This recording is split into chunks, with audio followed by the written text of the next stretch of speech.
UP express का हम आगाज कर रहे हैं 3 नवंबर को होने वाली उपचुनाव की वोटिंग के साथ। यूपी में 3 नवंबर को उपचुनाव की वोटिंग होनी है और इसे लेकर सभी राजनीतिक दलों ने चुनाव प्रचार तेज कर दिया है। साथ ही विवादित बयान भी अब आने लगे हैं। बांगरमऊ में एक नुक्कड़ सभा में मंच से भाषण देते हुए बीजेपी के सांसद साक्षी महाराज ने एक बार फिर से विवादित बोले हैं।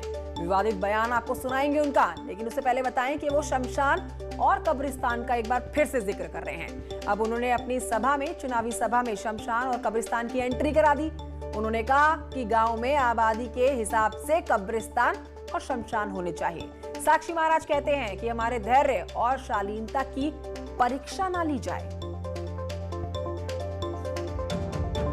ये दुर्भाग्य है, अनुपात के आधार पर कब्रिस्तान और शमशान होना चाहिए। अगर एक भी मुसलमान है गांव में तो कब्रिस्तान बहुत बड़ा है, पर आप अपने खेत के मेड़ पर दाह संस्कार करते हैं या गंगा में जाके दाह संस्कार करते हैं, घोर अन्याय नहीं है क्या? मजबूरी ये है कि हमारे धैर्य और हमारी शालीनता का परिचय न लिया जाए, परीक्षा न ली जाए। साक्षी महाराज का पूरा बयान सुन रहे थे। साक्षी महाराज के शमशान और कब्रिस्तान पर दिए गए विवादित बयान पर समाजवादी प्रवक्ता अनुराग भदौरिया ने पलटवार करते हुए कहा कि बीजेपी और साक्षी महाराज नफरत की राजनीति करते हैं।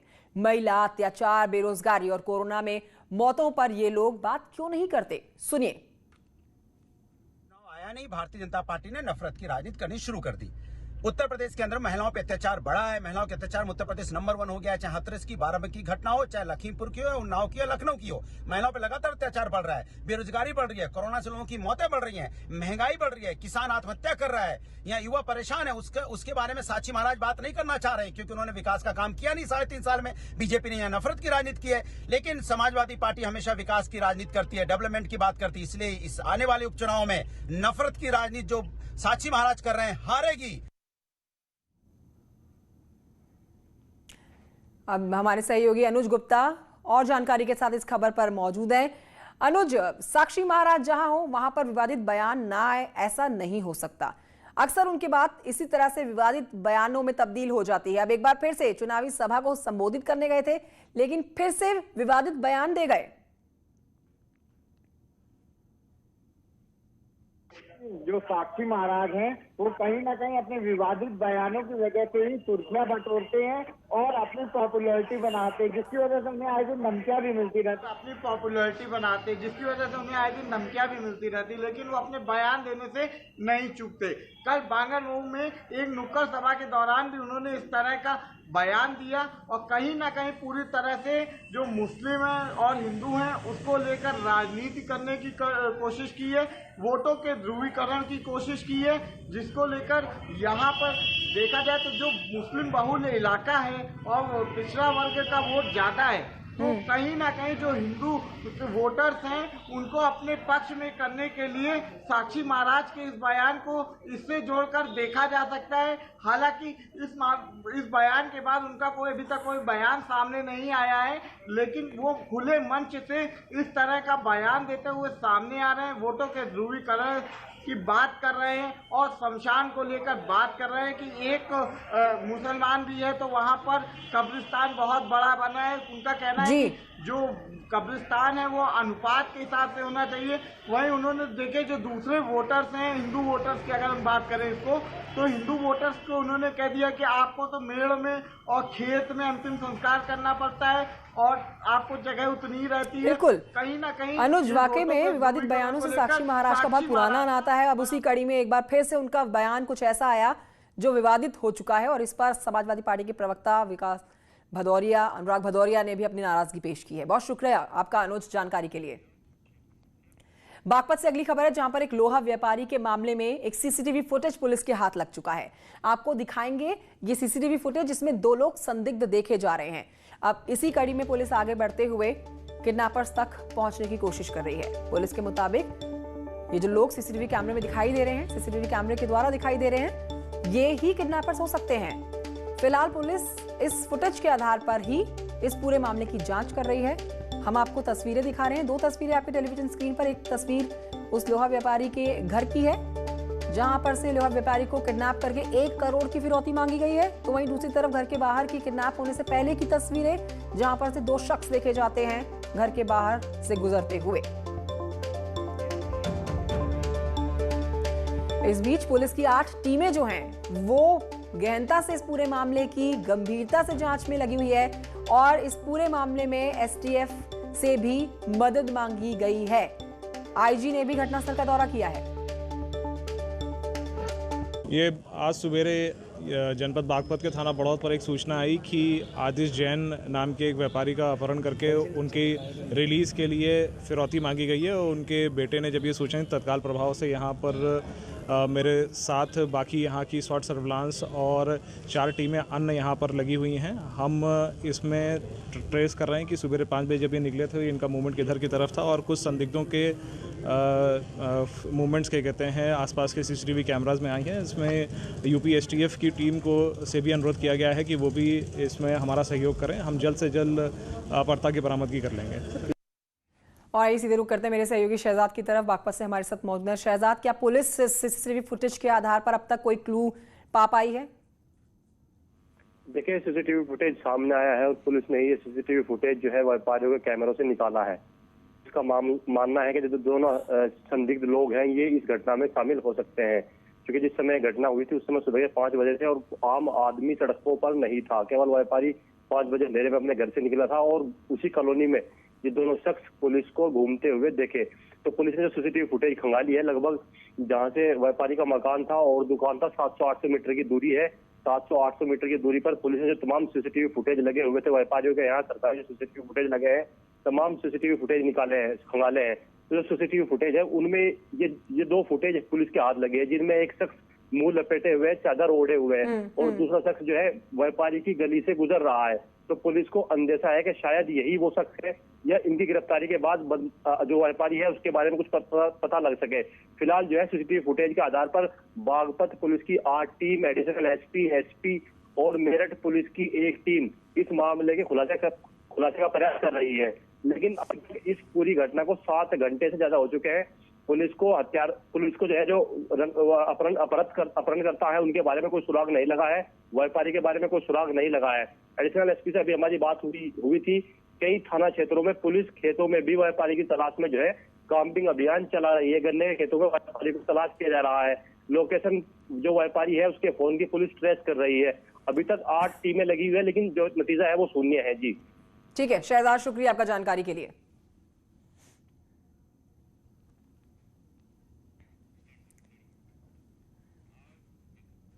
अब बढ़ते हैं आगे। हाथरस कांड पर आपको अपडेट दे देते हैं। सीबीआई ने पीड़ित परिवार और आरोपियों के पिता से लंबी पूछताछ की है।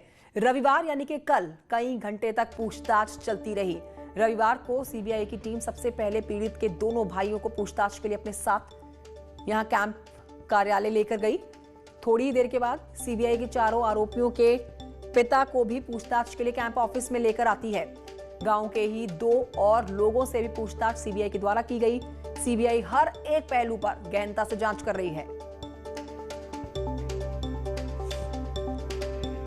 और आइए इस पर अपडेट लेते हैं। सुमित मेरे सहयोगी जुड़ गए हैं। सुमित, क्या कह रही है इस पर सीबीआई की टीम? क्या कुछ आपकी उनसे बात हुई हो? अब तक इतना समय बिताने के बाद कोई पुख्ता सबूत हाथ लगा सीबीआई के? देखिए कंचन, जिस तरह से सीबीआई के पास सिर्फ 15 दिन का समय था इस पूरे मामले में जांच करने का, पूछताछ करने का, पूरे मामले को सॉल्व करने का, उसी को लेकर 15 दिन कल सीबीआई के पूरे हो चुके हैं। उसी क्रम में सीबीआई ने अपनी जांच आखिरी दिनों में तेज कर दी है। उसी क्रम में सीबीआई कल पीड़िता के गांव पहुंची थी। पीड़िता के दोनों भाइयों को सीबीआई अपने कैंप कार्यालय लेके गई, वहां उनसे लंबी पूछताछ की। उसके बाद सीबीआई के एक यूनिट दोबारा गाँव गई और आरोपियों के जो चारों पिता थे, चारों पिताओं को अपने साथ लेके गई कैंप कार्यालय पर। उनसे लगभग 7 घंटे की पूछताछ, गहन पूछताछ की गई है। ये भी बताया जा रहा है, जो सूत्रों के हवाले से खबर मिली है, सीबीआई ने दोनों से क्रॉस क्वेश्चंस भी किए। सीबीआई इस पूरे मामले में हर एक बिंदु पर जांच करे। गांव के अन्य 2-3 लोगों से भी सीबीआई ने इस पूरे मामले में पूछताछ की थी। जिस तरह से इस पूरे मामले में जो एक चश्मदीद गवाह था विक्रम उर्फ छोटू, वो भी सामने निकल के आया था। सीबीआई ने इस पूरे मामले में विक्रम उर्फ छोटू का लगभग 2 बार बयान दर्ज किया था। उसके घर पर भी जाकर उससे पूछताछ की थी। सीबीआई इस पूरे मामले में हर एक पहलू पर गहनता से छानबीन कर रही है, गहनता से पूछताछ कर रही है। आगे देखना होगा कि सीबीआई की जो पूरी इंक्वायरी है किस दिशा में आगे बढ़ रही है। सूत्रों के अगर माने तो ये पता चल रहा है कि सीबीआई इस पूरे मामले में ऑनर किलिंग पर भी जांच कर रही है। कंचन, सुमित शर्मा, शुक्रिया आपका जानकारी के लिए। अब बढ़ते हैं आगे और आपको खबर देते हैं औरैया की, जहां पर न्यूज 18 की खबर का असर देखा गया है। पूर्व ब्लॉक प्रमुख के हर्ष फायरिंग का यह मामला है, जहां पर पुलिस ने हर्ष फायरिंग पर संज्ञान ले लिया है। सीओ सिटी ने दिए हैं यहां पर इस पूरे मामले की जांच के आदेश। सोशल मीडिया पर वायरल हुआ था ये वीडियो जो आप इस समय टेलीविजन स्क्रीन पर देख रहे हैं। फायरिंग का ये वीडियो पूर्व ब्लॉक प्रमुख रानी देवी की द्वारा फायरिंग किए जाने का है, जिस पर हमने खबर प्रमुखता से दिखाई और अब इस पूरे मामले पर संज्ञान लिया गया है। पूर्व ब्लॉक प्रमुख के हर्ष फायरिंग का मामला, पुलिस ने हर्ष फायरिंग पर संज्ञान ले लिया। सीओ सिटी ने दिए हैं इस पूरे मामले के जांच के आदेश।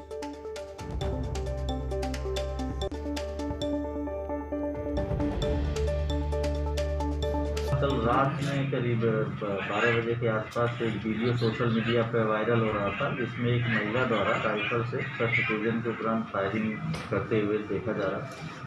इस पूरे प्रकरण की जांच की जा रही है और जांच के उपरांत आवश्यक वैधानिक कार्रवाई सुनिश्चित की जाएगी। अब बढ़ते हैं आगे, आपको बताते हैं कि विजयदशमी के मौके पर सीएम योगी आदित्यनाथ ने विपक्ष पर निशाना साधा। गोरखपुर में सीएम योगी कहते हैं कि बहुत सारे लोग हैं जिन्हें राम के नाम पर चिढ़ है। कहीं पे कोई ऐसी सरकारें कभी आई कि जिन्हें इस प्रकार की चीजें अच्छी न थी। बहुत सारे लोग होते हैं जिन्हें राम के नाम पर ही चिढ़ है, तो ऐसे लोग आ गए तो वे लोग फिर यहाँ पर पता लगा कि कब्जा करते हुए फिर लोगों के द्वारा अपने तरीके से यहाँ के पूरे विकास को बाधित करने के और यहाँ पर अवैध कब्जा करने की परंपरा हो जाएगी। मुख्यमंत्री योगी आदित्यनाथ का बयान सुन रहे थे, जिस पर अब सियासत भी तेज हो गई है। समाजवादी पार्टी और कांग्रेस ने सीएम योगी के बयान पर कहा कि बीजेपी जाति धर्म के नाम पर लोगों को बांटती है और सीएम संविधान की शपथ का पालन कर ही नहीं रहे हैं। वहीं बीजेपी ने सीएम के बयान का समर्थन किया है। जैसे चुनाव देश में प्रदेश में आता है, भारतीय जनता पार्टी जाति धर्म की राजनीति नफरत की नारे शुरू कर देती है, क्योंकि समाज के असली मुद्दों से ध्यान भटकाना चाहती है। समाज में असली मुद्दा है बेरोजगारी, महंगाई, महिलाओं पे अत्याचार, कोरोना से लोग परेशान हैं। इसके बारे में बात नहीं करेगी, इसके बारे में कोई बात नहीं करेगी। इसलिए अगर राजनीतिक रंग बदलते हुए देखना है तो आप भारतीय जनता पार्टी को देखिए। देश संविधान से चलेगा कि योगी आदित्यनाथ जी की विचारधारा से। राम भी अपने हैं और रहीम भी अपने हैं, मगर जो जिम्मेदारी योगी आदित्यनाथ जी को उत्तर प्रदेश की 22 करोड़ जनता ने दी है, वो सवाल कर रही है योगी जी उत्तर प्रदेश में कानून व्यवस्था की स्थिति क्या है, लोगों को रोजगार नहीं है, डर जैसा माहौल है। तो पहले जिम्मेदारी अपनी तय कर लें, जो जिम्मेदारी की संविधान में जो आपने शपथ ली है। करोड़ों हिंदुओं की आस्था का जो प्रश्न था, उससे विपक्ष हमेशा खिलवाड़ करता रहा इस लोकतंत्र में। आज उस आस्था पर विजय मिली है और विजयदशमी के अवसर पर योगी जी का यह बयान उसी पर आधारित है कि बुराई पर अच्छाई का हमेशा विजय होती रही है और होती रहेगी। खबर उन्नाव से है, जहां पर तेज रफ्तार कार अचानक से टायर फटने के बाद पुलिया से टकरा जाती है, जिसमें कार सवार 4 लोग घायल हो जाते हैं। 2 की हालत गंभीर बनी है। हादसा लखनऊ आगरा एक्सप्रेस वे पर हुआ है और मौके पर पहुंची पुलिस ने घायलों को अस्पताल में भर्ती कराया। कार सवार लोग गोरखपुर के रहने वाले हैं। बेटी के लिए लड़का देखकर लौट रहे थे, तभी बेहटा मुआजर के पास ये पूरा हादसा होता है।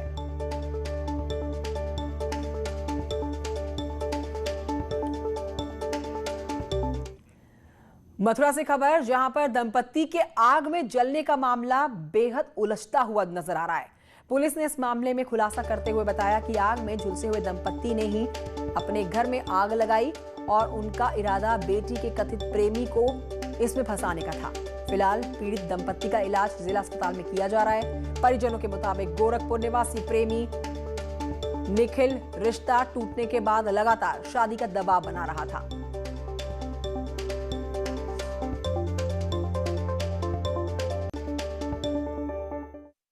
जब पुलिस ने इस घटना की गहराई से जानकारी करी तो यह तथ्य निकल के सामने आया कि संजीत चौरसिया और उनकी पत्नी जो भगवती चौरसिया हैं, उनके द्वारा जानबूझकर अपने घर में आग लगाई गई थी, ताकि उनके द्वारा अपनी पुत्री के प्रेमी को इस घटना के लिए जिम्मेदार बताकर उसके ऊपर विधिक कार्रवाई कराया जा सके। तो इस संबंध में जो अभी वर्तमान स्थिति है, संजीत चौरसिया और जो उनकी पत्नी भगवती चौरसिया है, वो लगभग 10 से 15% उनके हाथ में झुलसे हैं। इसके कारण उनको जिला अस्पताल में भर्ती कराया गया है और अग्रिम विधिक कार्रवाई पुलिस द्वारा की जा रही है। और यहाँ एक छोटे से ब्रेक के लिए रुकना होगा, जल्द लौटेंगे।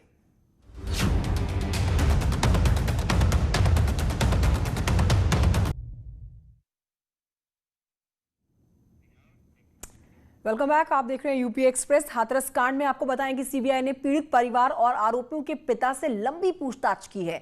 रविवार को कई घंटे तक पूछताछ चली और रविवार को पूछताछ के बाद लंबी पूछताछ, जिसके बाद अब सीबीआई को भी अपनी रिपोर्ट सौंपनी होगी कि अब तक जांच कितनी आगे बढ़ी है। ये खबर आपको विस्तार से बताएंगे, लेकिन इससे पहले आपको बागपत की अपडेट दे देते हैं खबर पर, जिस पर पुलिस ने 25,000 के इनामी बदमाश को मुठभेड़ के बाद गिरफ्तार किया है। सिंगावली अहीर थाना इलाके की हम बात कर रहे हैं, जहां पर जंगलों में पुलिस और बदमाश के बीच में मुठभेड़ होती है, जिसमें पैर में गोली लगने के बाद ये बदमाश घायल होता है। पुलिस ने इसे अस्पताल में भर्ती कराया। इलाज के बाद इसको जेल में डाल दिया। पकड़े गए बदमाश की पहचान बिलाल के रूप में हुई है, जिस पर 15 से ज्यादा मुकदमे पहले से दर्ज हैं।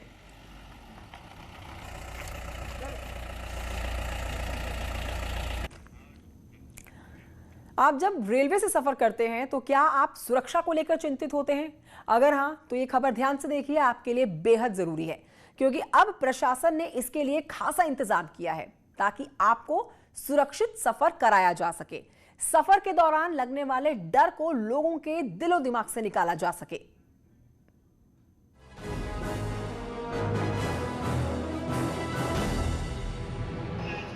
भारत के किसी भी स्टेशन में जब आप घुसते हैं तो आपको ऐसी ही आवाजें सुनाई देती हैं।